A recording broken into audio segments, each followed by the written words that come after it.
Hello and a very warm welcome to this special program on the journey of making of Indian Constitution. India, also known as Bharat, is a union of states. It is a sovereign, socialist, democratic republic with a parliamentary form of government. The republic is governed in terms of Constitution of India, which was adopted on 26 November 1949 and came into effect on 26 January 1950. It is the same day when the country celebrates Republic Day. The adoption of Constitution of India is celebrating 69 years of its existence. In this program, let us look at how Constitution of largest democratic republic in the world has been created.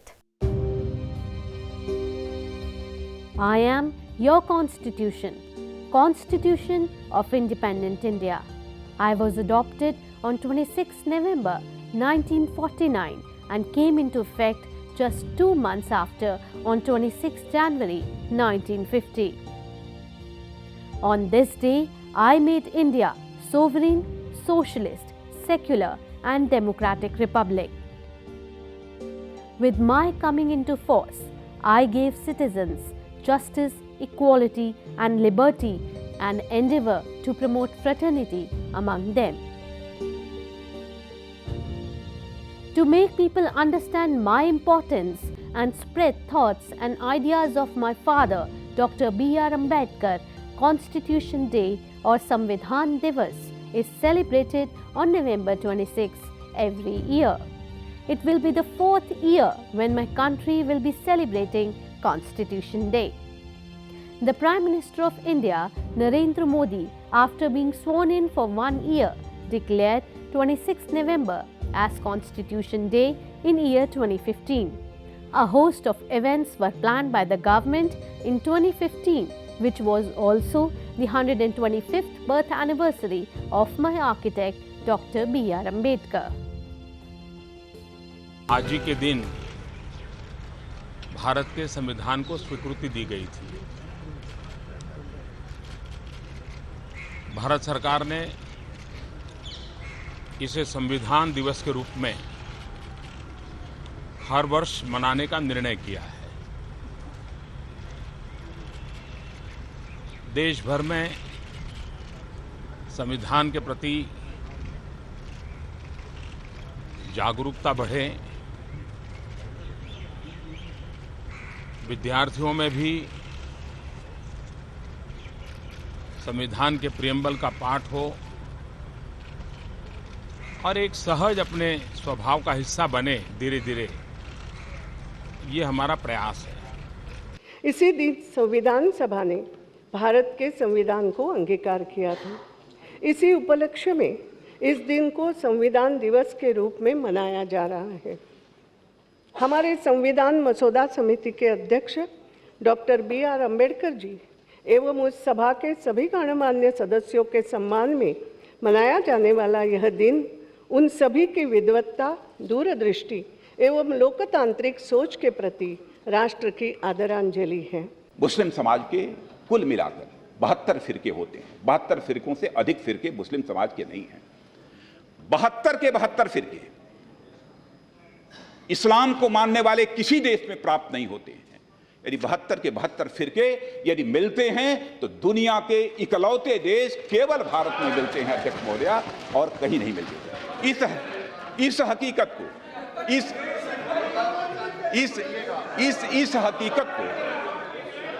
इस हकीकत को बाबा साहब भीमराव अंबेडकर समझते थे, इसीलिए उन्होंने secular शब्द का प्रयोग नहीं किया। The citizens of India pay great tribute to the framers of me. They view that it is this holy book that gave them the right to choose their representatives and consequently also subject to certain duties and obligations. संविधान हमारे देश का एक बहुत बड़ा पर्व है। हम इसको बड़े ही अपनी आत्मीयता से मनाते हैं और इसको एक आत्मा मानते हैं और हम उस पर पूरा का पूरा विश्वास रखते हैं। संविधान पे हमें विश्वास है, पर लग रहा है कहीं ना कहीं संविधान is being twisted for the vote bank. हम आज के समय में देखते हैं कि स्कूलों में गीता पढ़ाने के लिए, रामायण पढ़ाने के लिए बोला जाता है, पर हमारे देश में कक्षाओं में, स्कूलों में संविधान को पढ़ाने के लेके कोई एक खास रुचि नहीं बनाई जाती। संविधान उतना ही ज़रूरी है किसी भी देश के लिए जितना कि एक व्यक्ति की रीढ़ की हड्डी। अगर किसी व्यक्ति की रीढ़ की हड्डी निकाल दी जाए या ख़राब हो जाए तो वो व्यक्ति हर तरह से चलने में, बोलने में असमर्थ हो जाता है। उसी प्रकार अगर कॉन्स्टिट्यूशन की पहचान सही से देश में ना करी जाए तो उस देश का डेवलपमेंट बिल्कुल ख़त्म हो जाएगा। कॉन्स्टिट्यूशन में रिजर्वेशन का प्रावधान है, वो बैकवर्ड क्लासेस के लिए है, तो बैकवर्ड क्लासेस में मैं कहना चाहूँ सामान्य वर्ग है उसमें बैकवर्ड क्लासेस होती है, तो उनको आरक्षण क्यों नहीं देते? American lawyer Patrick Henry once said, "The Constitution is not an instrument for the government to restrain the people. It is an instrument for the people to restrain the government." My power can be defined from the fact that I am country's supreme law and defines the framework of basic political principles. I am a living document and establishes the main organs, executive, legislature and judiciary, defining their powers, demarcating their responsibilities and regulating the inter-se relationship. The Holy Book lays down the basic structure of governance and the relationship between the government and the people. The rights and duties of citizens are too spelled out. It is the mother of all other laws of the country. Every law enacted by the government has to be in conformity with me. Constitution is the base of India, the Atma of India. Constitution is the document which gives us unity, sense of unity, civilization, belonging, and Constitution unites us, the most uniting factor. Constitution is the soul of democracy. India is a democracy with a federal system of government. One of the strengths of the Constitution is that it is a dynamic instrument that can evolve with time either by interpretation or amendment. Basic structure of the Constitution cannot be altered or destroyed with constitutional amendments. I have been derived from Latin word constituto, used for regulations and orders, mostly imperial enactments. The world's longest constitution is me. At my commencement, it had 395 articles in 22 parts and 8 schedules. It consists of 80,000 words, making it the second largest active constitution in the world. Currently, it has a preamble, 25 parts with 12 schedules, 5 appendices, 448 articles and 101 amendments. India's constitution is perhaps the most voluminous constitution in the world, which is true. It had to be, because India was in a way a continent. It is not a country, it is a continent where so much diversity, language, religion, culture, all kind of things, okay? And therefore, Constituent Assembly had to draw a samjhota. Certain things cannot be compromised. So those were rigid. And to me it appears India's constitutional democracy has functioned very well. I have a long history before my adoption coming in effect. The seeds of me were sown many years prior of giving birth. The process of my evolution began decades before India became independent in 1947. My origins lie deeply embedded in the struggle for independence from Britain and in the movements for responsible and constitutional government in the princely states. Leading constitutional expert Subhash Kashyap explains the importance of me and says that I provide a medium to people to be governed by a system. Constitution is not merely the name of a book. It is not merely an inert document, but it is a living, dynamic process. It is always in the making. Let's take a look at how I was created. India first came into contact with the West in the early 18th century when it was annexed by the British East India Company. It was the Constituent Assembly and Constitution Draft Committee that were formed to draft me. Lakhs of Indians sacrificed their lives during my evolution. The ancestors fought for freedom for hundreds of years. After every revolt, some rules were introduced in the form of reforms. The story started way back in 1600 when Britishers came to India as traders. The historical underpinnings and evolution of me can be traced to many regulations and acts passed before Indian independence. It can be seen under two broad heads, the East India Company rule and direct ruling under British Crown. The Company rule started in 1773 and ended in 1858. The Act that come under Company rule are Regulating Act of 1773, Pitt's India Act of 1784, Charter Acts of 1833 and 1853. The Crown rule that started from 1858 and ended with Indian independence in 1947 had Acts, Indian Council Acts of 1861, 1892 and 1909, Governments of India Acts of 1858, 1919 and 1935 and Indian Independence Act of 1947. Constitution of India has been in the making throughout the colonial period and through various regulating acts, council acts and Government of India acts. And the constitution as came out of the Constituent Assembly was very largely an adaptation or adoption of the Government of India Act 1935 with suitable modifications and changes. In the year 1858, after the revolt of 1857, British Crown assumed direct responsibility for the governance of India. The revolutionaries associated with the freedom struggle of 1857 also tried to frame me, but this work could not be completed due to reinstatement of the British in September. On November 1, 1858, Queen Victoria held a great darbar in Allahabad. Lord Canning set forth the royal proclamation which announced that the Queen had assumed the government of India. This proclamation declared the future of India. The East India Company rule lasted until 1858 with the Government of India Act 1858 after the revolt of 1857. This was the first statute enacted for governance of India under the direct rule of British government. The British government assumed the task of directly administering India in the new British Raj.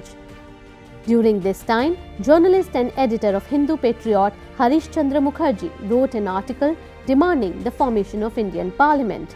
The developments led to the passing of 1861 and 1892 Indian Council Act. These acts constituted the governing council of the Governor and the Governor General and designated their powers.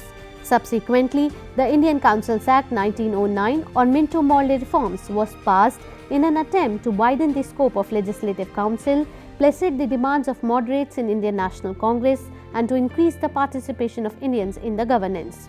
At the time, the seat of Secretary of State was with Lord Morley and the Governor General was Lord Minto. The Act enlarged the size of the Legislative Council, both central and provincial. It introduced separate and discriminatory electorate. The electorate was decided on the basis of class and community. For the provincial councils, a provision of 3 categories were made, that is general, special and chambers of commerce. However, for the central council, a 4th category, Muslims, was added. This was for the first time that the seats in the legislative bodies were reserved on the basis of religion of Muslims. It was for the first time an Indian became a member of the Viceroy's Council and became a member of the British Ministry. He was Satyendra Prasad Sinha. The Britishers were sowing seeds of appeasement in the name of reforms and many acts were passed by British Parliament. In this continuation, Government of India Act 1919 was passed to further expand the participation of Indians in the Government of India. This act is also called Montagu-Chelmsford Reforms or simply Montford Reforms. The Government of India Act 1919 had a separate preamble. The spheres of the central and provincial governments were demarcated by a division of subjects into central and provincial.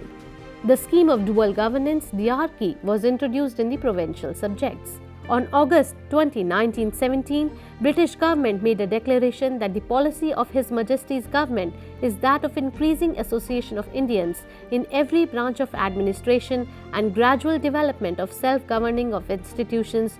The Act introduced for the first time bicameralism at centre. Mahatma Gandhi's statement in 1922 proved fight against Britishers. He said, "Swaraj will not be a free gift of the British Parliament. It will be a declaration of India's full self-expression. That it will be expressed through an act of Parliament is true. Swaraj can never be a free gift by one nation to another. It is a treasure to be purchased with the nation's best blood. It will cease to be a gift when we have paid clearly for it." The leaders of the national movement started demanding for grant of responsible government in India from 1890 onwards, and by 1916 the voice of desire to have me was loud and clear. In response to the continuous demand of the national movement, the British government appointed all-white Simon Commission in November 1927 to recommend changes in me. The Secretary of State, Lord Birkenhead, challenged the Indian to prepare a draft of me. Leaders of the nationalist movement responded to the challenge by drafting the Nehru Report. The report was also called Motilal Nehru Report 1928 and was released by All India Congress Committee. The Nehru Report reads like what it claimed to be a constitutional document. It is written in a legal style and contains 22 chapters and 87 articles. When the Indian leaders were gearing up to bring me, the British Parliament brought Government of India Act 1935.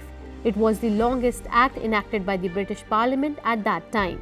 The main features of the Government of India Act 1935 were abolition of provincial diarchy and introduction of diarchy at centre, abolition of Indian Council and introduction of an advisory body in its place, provision of an All India Federation with British India territories and princely states, elaborate safeguards and protective instruments for minorities, supremacy of British Parliament, increase in size of legislatures, extension of franchise, division of subjects into 3 lists and retention of communal electorate, and separation of Burma from India.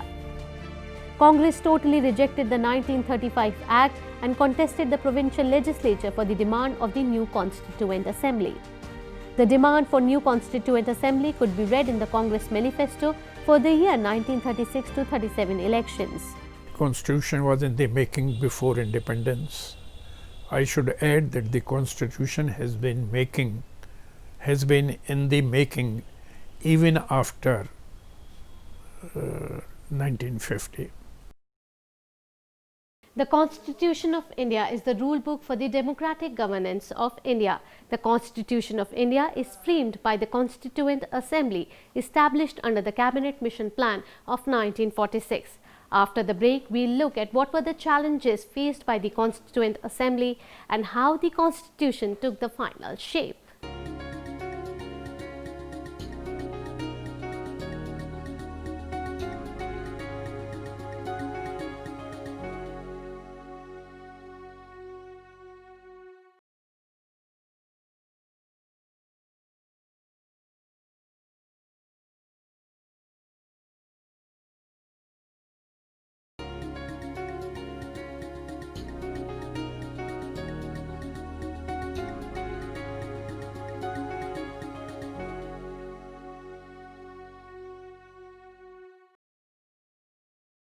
Welcome back after the break. You're watching a special series on the journey of making of Indian Constitution.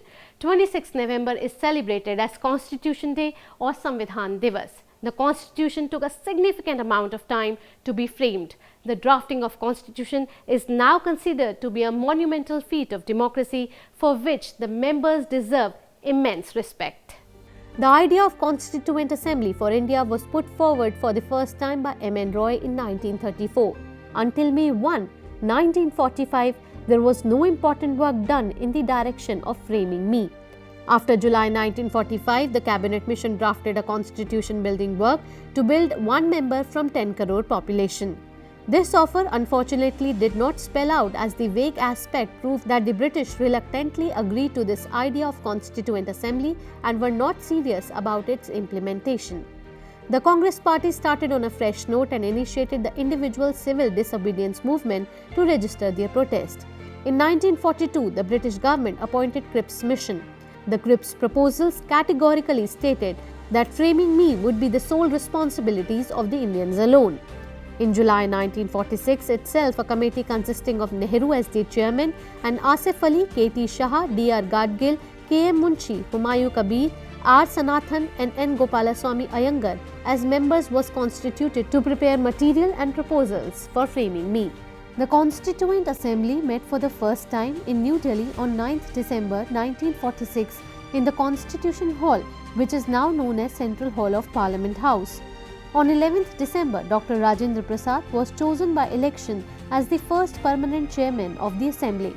The Constituent Assembly consisted of some of the wisest and the most learned men, distinguished jurists and others.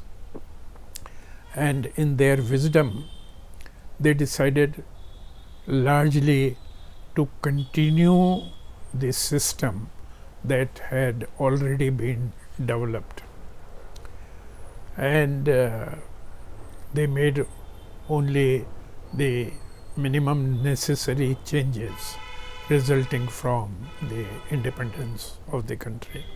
Overwhelmed and jubilant, the honorable members sat in semicircular rows facing the presidential dais. The desks, which would be warmed electrically, were placed on sloping green carpeted terraces.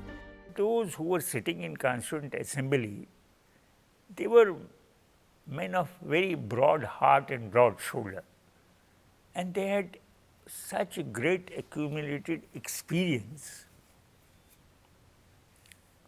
of working in a society and understanding of other societies also.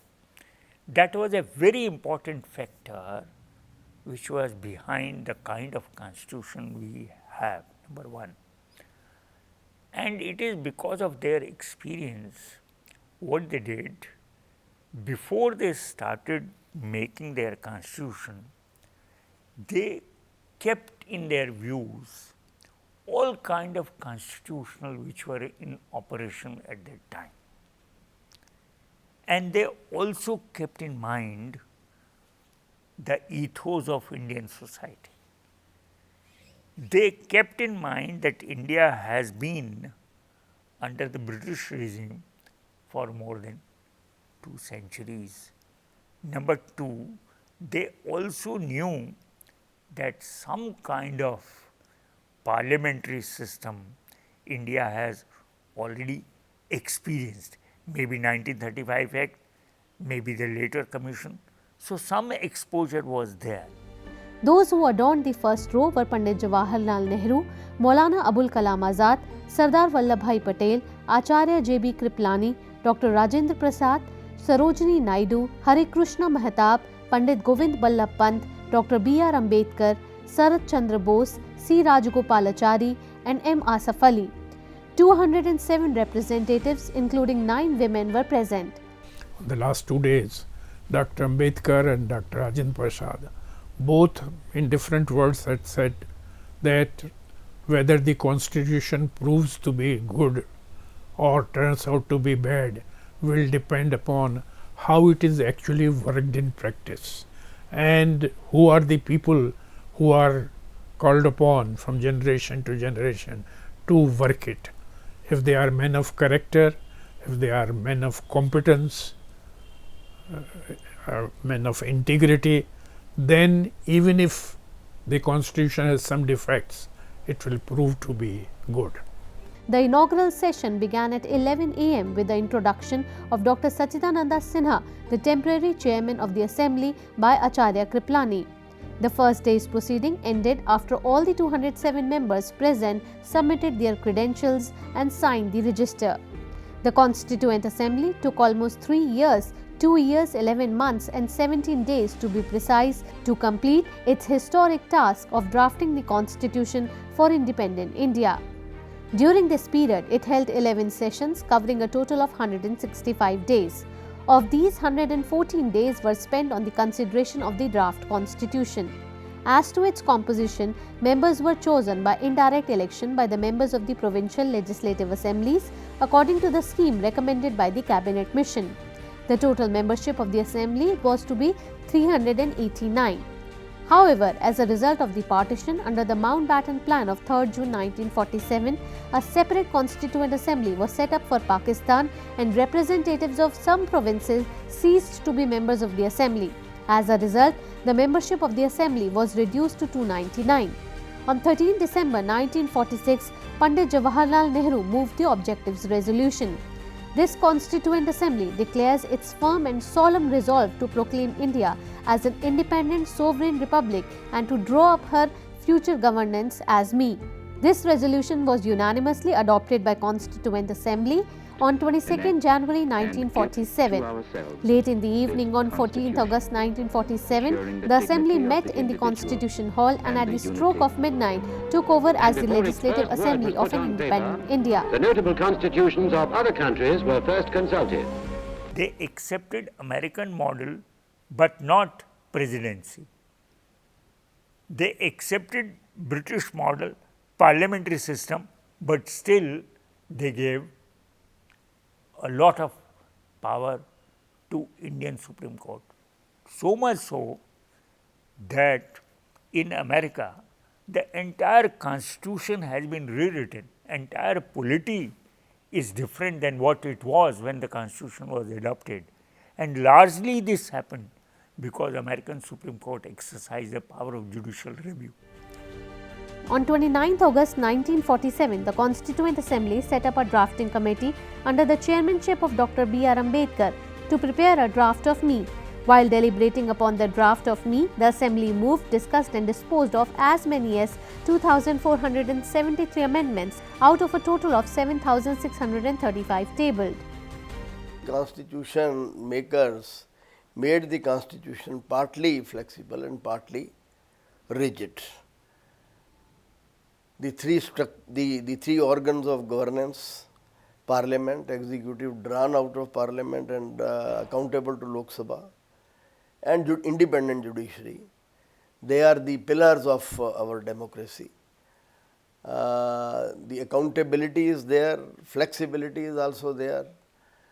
Elections, for holding elections, an independent election commission is there. For holding institutions to account, judiciary is there, judicial review is very vital in our country. I was adopted on 26 November 1949 and honourable members appended their signatures to it on 24 January 1950. In all, 284 members actually signed on my holy book. The then President of Indonesia, Sukarno, was the first guest of honour in India for the Republic Day celebration in 1950. Prem Bihari Narayan Raizada wrote my entire holy book in a flowing italic style in the best calligraphic tradition of our country. Nandalal Bose took up the historic task of beautifying and decorating the original manuscript of me. The original copy of me is kept under a helium-filled box in Parliament Library building. I was ready on 26 November 1949 and was implemented on 26 January 1950. We are proud to be the strongest democracies in the world, and it is all because of the extensive and comprehensive constitution that our makers have drafted. Today, as we have entered the 69th year of the making of Indian Constitution, our Constitution still stands as a shining beacon of our democratic governance. And it is all because of our members of the Constituent Assembly that our flag flutters proudly over the Parliament of India. That's all we have in this special series. Thank you for watching. Goodbye.